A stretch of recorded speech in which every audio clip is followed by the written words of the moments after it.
Okay, I'm Dr. Glenn Waite, if there's anyone new here, and I'm and medical doctor and especially family medicine, spinal cord injury medicine, physical medicine, rehabilitation. Now, I have presented three previous sessions here regarding COVID-19 and regard to vaccines, and also regarding the unvaccinated, and also other information about COVID-19. And how many people are here perplexed as to what course to pursue in regard to the information I've given? And also, what have you contacted and came down with an infection with COVID-19? Are you perplexed as to what course you should pursue? How many are perplexed? Are anybody perplexed? Good job, Doc. Well, but what I would say, if you are perplexed, there is a track record as to go to if you are perplexed.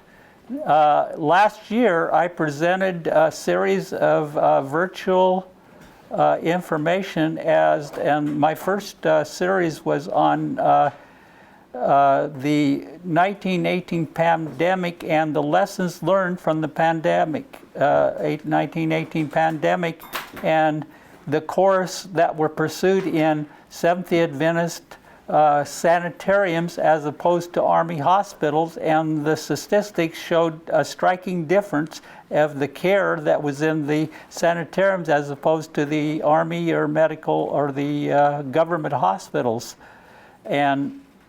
And I believe those are still online, and if you are perplexed, I would direct your attention to review those YouTubes that I produced last year on virtual, and also these were taken from the Adventist World Radio /health lectures that they gave on this. There's a chapter in the book Medical Ministry of a physician that was perplexed as to what course he should pursue. And I read this and I says, "Oh, I'm that physician that's perplexed as to what course to pursue."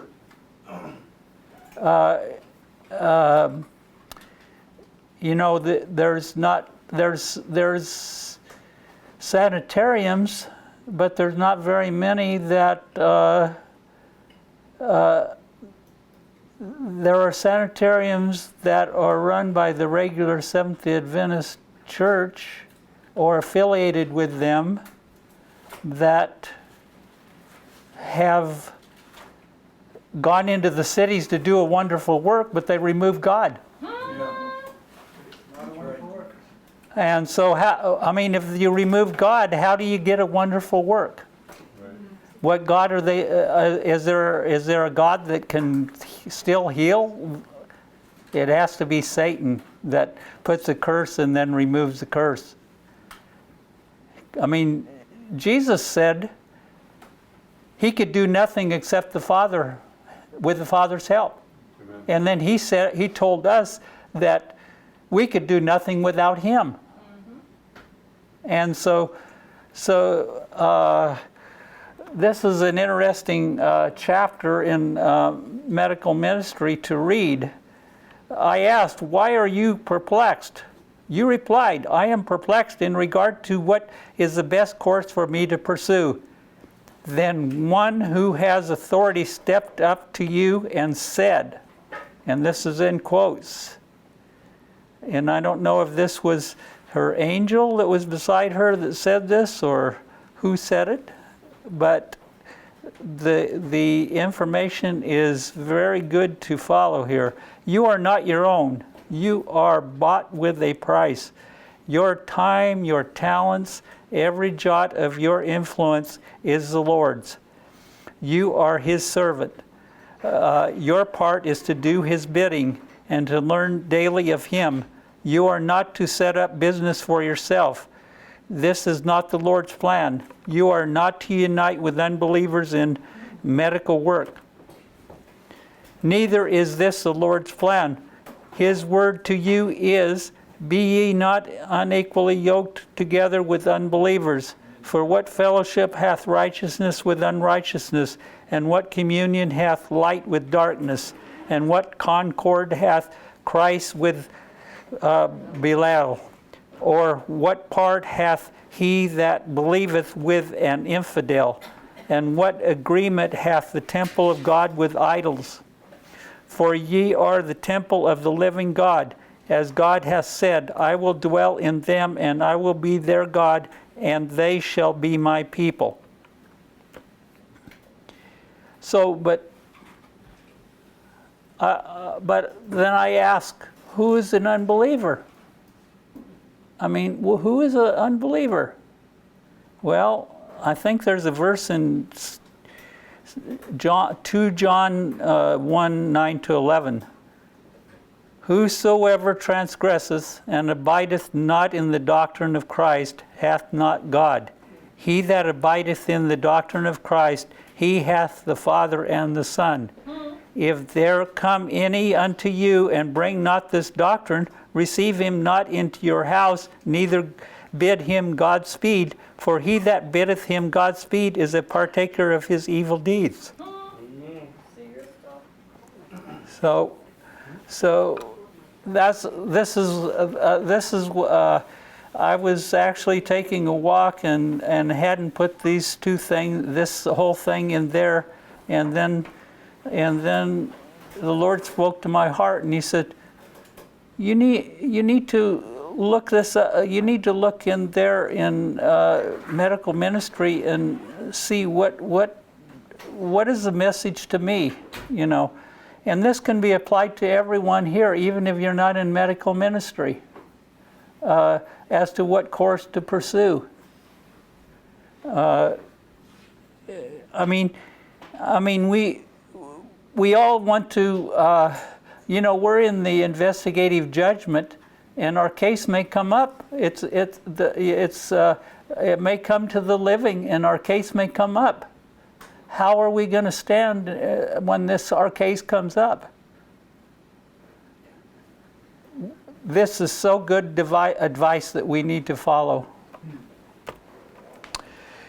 And I wanted to talk about sanitarium management. There's many things that happened. There was a lot of these letters sent to John Harvey Kellogg and also other doctors, and then they didn't follow them. And what happened to the Battle Creek Sanitarium? It burned down. Yep. And that was predicted. And if we establish a sanitarium, do we want it to burn down? No. Because we didn't follow what God told us to do? The Savior is inviting everyone, look unto me and live. Come unto me and find rest. Those who in meekness and love present the hope of the gospel to afflicted souls so much in need of this hope are the mouthpiece of the one who gave himself for all mankind, that he might become a healer, a tender, sympathetic, compassionate Savior. Let every means be devised to bring about the saving of souls in our medical institutions. This is our work. If the spiritual work is left undone, there is no necessity of calling upon our people to build these institutions. Those who have no burning desire to save souls are not the ones who should connect with our sanitariums. And I'm a physician, and what does this say is my first work? It says here, the Redeemer expects our physicians to make the saving of souls their first work. If they will walk and work with God in His love and fear, they will receive leaves from the tree of life to give to the suffering. His peace will go with them, making them messengers of peace. And the references are here if people want to look them up. So what is the physician's role in the sanitarium? In the sanitarium here we see the great danger of the head physician, supposing that he must be the superintendent and manager of everything in the institution. We see the results of this here, although within the last 20 years the Lord has sent message after message to correct this supposition. It is not according to the Lord's order to lay so many responsibilities upon one man. God has the work for the physician. He is to work under his supervision, and in no case to suppose that a physician is qualified to be superintendent and manager and to make a success of this extra burden bearing, at the same time doing the work that he should do as a physician. There is a special work committed to the manager of the sanitarium. The physicians have a serious responsibility resting upon them and should have connected with them men of experience, men of prayer who are faithful to the trust which is given them, whatever that trust may be. They are to be subject to one another. All things that are questioned, they are to take to the Lord in prayer. They are to treat with deference and respect those whom God shall appoint to unite with them in their work, just as they would like to be treated. Let superintendent, physician, manager, and matron be up and doing their appointed work, for soon their opportunities will be past and the recompense will follow. What's the role of the business manager? I must tell you that there must be connected with the sanitarium to stand as the head as the business manager, a man of experience in the truth. This is a positive necessity. At the time of the last union conference, I was shown that if the financial management were left to you, you would, when money was plentiful, spend all the income of the sanitarium, leaving nothing upon which to fall back when money was not so plentiful.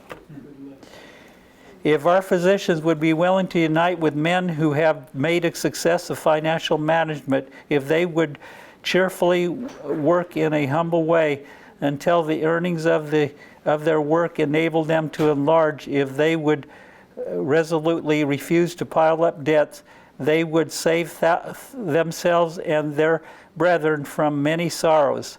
If they would depend on the help of God, putting their trust in Him and showing themselves willing to begin small and to let the merit of their work speak for itself, if they had sanctified motives, if they would make it their determination to exert a saving influence in the world, they would be blessed in their work, and many more sanitariums would be established as representatives of the truth.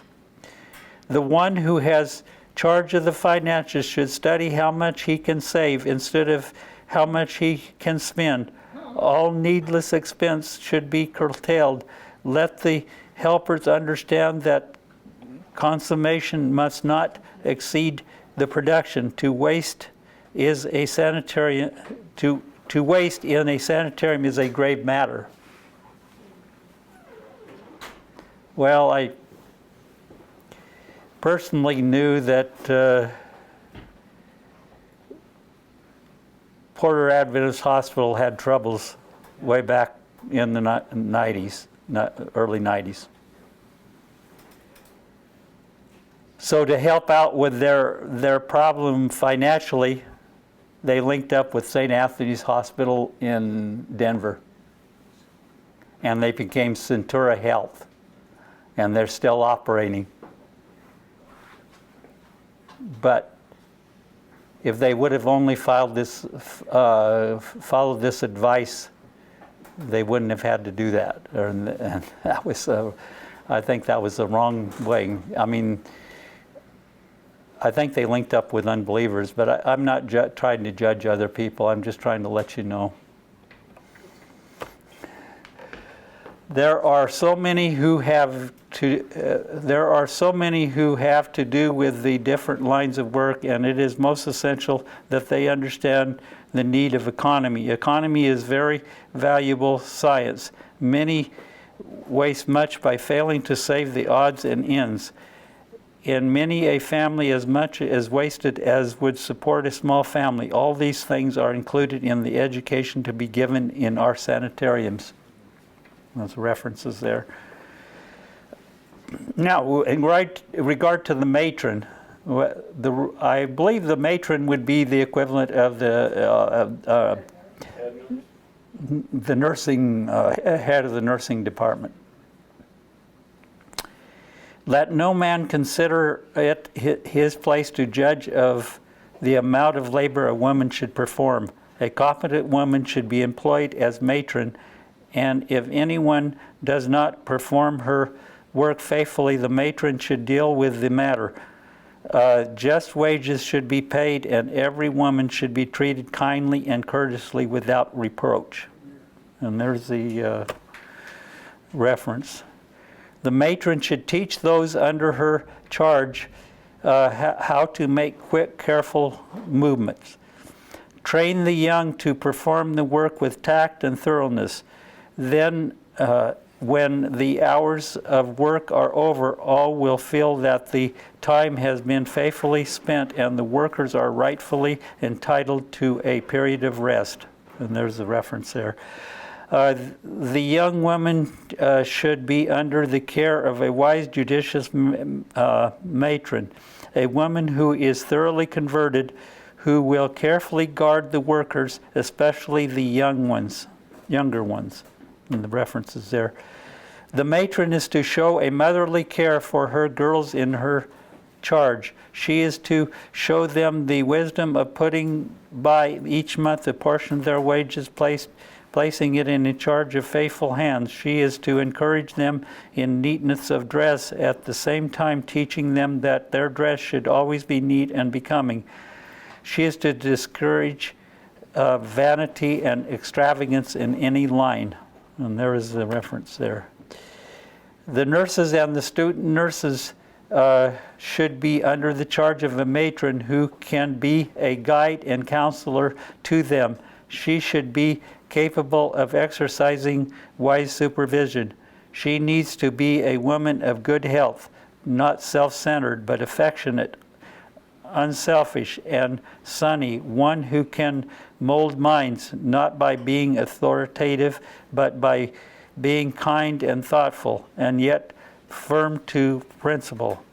She must forget herself in her interest for others. The simplicity of heart religion must be seen in those who perform the services required of a matron. The one who occupies the position of matron in an institution be a woman of experience who in an emergency knows what needs to be done.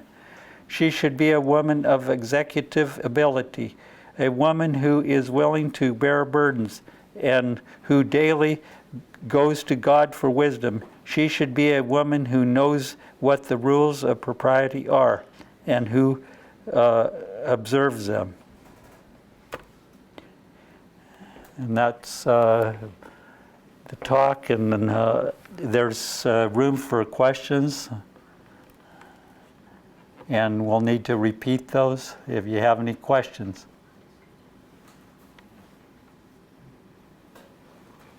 Well, I guess I've got everyone educated, and and I guess I don't need to say any more. So,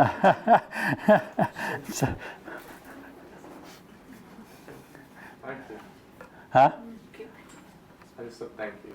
You're welcome. So what do you think? Go ahead. Go ahead. All right, so we talk about the sanitarium, right? And Yes. what the ideal is, because we know the health work is going to be the last line of work that's going to be, as the right arm of the gospel. How do you put all of this in place when, like somebody want to start a medical missionary thing, this is telling us what the physician, is every medical missionary place gonna have a physician, gonna have a matron? How do you translate this to, how do we apply it practically for those of us who want to be medical missionaries to start doing something? How does this apply? Okay, let me repeat the question. She says we're in the end times. I may not say it in the words she says it, but we're in the end times, and we know that there will be a time when we can't freely preach the gospel, and that the last work will be the medical missionary work. So how do we put this in perspective in order to have a plan to do what the Lord wants us to do? Well, the first thing is to follow the advice that I just read. If you're perplexed as to what course to pursue, then follow the advice of the one who has authority. There was one who has authority stepped up and said something. We need to follow that advice. That advice tells us what to do. Once we surrender and follow Jesus day by day and moment by moment and hour by hour and minute by minute and second by second, He will open the way for us to work. But the first thing is He can't use us if we don't surrender to Him. We have to follow this advice. And there's many that have not followed this advice, and it's led to chaos and confusion and being back in Babylon. But there are ways that we need to seek counsel together in the society or group of counselors. There's safety. I think that's in Proverbs. So there's safety among counselors, but it's got to be godly counselors. Counselors that have already followed these steps here and followed what the one in authority has said, and follow the plan, and that's what we need to follow. And the Lord will make a way. If we surrender to Him and work with Him, He will make a way for us to do this work. That's what I believe. Is there any more questions, or did I answer that to your satisfaction? Well, if there's no more questions, I guess we can quit early or stop early. Did you have a question, sir? Oh, I was just saying it's a sad history, really, of what has happened through the years. So we need to, as you say, look at the blueprint and follow the instruction that we've been given. So, what are our most fears? The fear that we need to fear the most is forgetting the way the Lord has led us in the past and His teaching in past history. Yes. That's right. You know, there was this early writings, in the early writings they were on this narrow path, and there was a light behind them that shone. But when that light went out, they fell down and stumbled and fell down and fell off the path. Yeah. So that's important. That light behind them is just what I told you. The way the Lord led in the past and His teaching in the past history. Yeah, and that's the light behind, I think. So what else? Let's see. I guess that's it then. Sir, could I just make a comment? Why, sure. Appreciated your presentation. My name is Jeff, and I'm a hospital administrator. So does And can we get this on? Or I need to repeat that. Just speak loud. Why don't he come up here? That's fine. Why don't you come on up here, sir? So we can get this. Preach it, brother. yeah, Daniel wanted a testimony, so I gotcha. maybe that'll be another day. But You know, we just recently moved back to Virginia, and I worked for the church hospital system, one of the systems. And what you said is true. It's very sad. And as you were reading from what Sister White had said, it reminded me of a story I read many years ago about a famous American businessman who went through a really difficult time. And he lost his wife and had some significant financial difficulties and wound up at one of our sanitariums. And he was a broken man. And the story goes that really he wasn't physically ill, but he was spiritually ill. He was battling depression. And in his biography, he talked about hearing the singing that went on in that sanitarium and the songs that were sung. And I don't remember the specific songs. I think Love Lifted Me was one, and Leaning on the Everlasting Arms. And it reminded him of his relationship with Christ. And the interesting thing about this guy, when he started his first business in Kimmerer, Wyoming, and the name of his store was the Golden Rule Store. So you kind of know where he's grounded, right? Well, his name was James Cash Penney, J.C. Penney. And this experience in this Adventist sanitarium, he was healed. And he returned, and his business profited, and things got better. But as you read that story, what really turned the corner for him was addressing the spiritual need, which you don't really get at a hospital. Not anymore. Right. So I just appreciated your comments, and I think really all of us, whether we're healthcare providers or just anyone else, we have an opportunity to share Jesus, because that's what changed his life.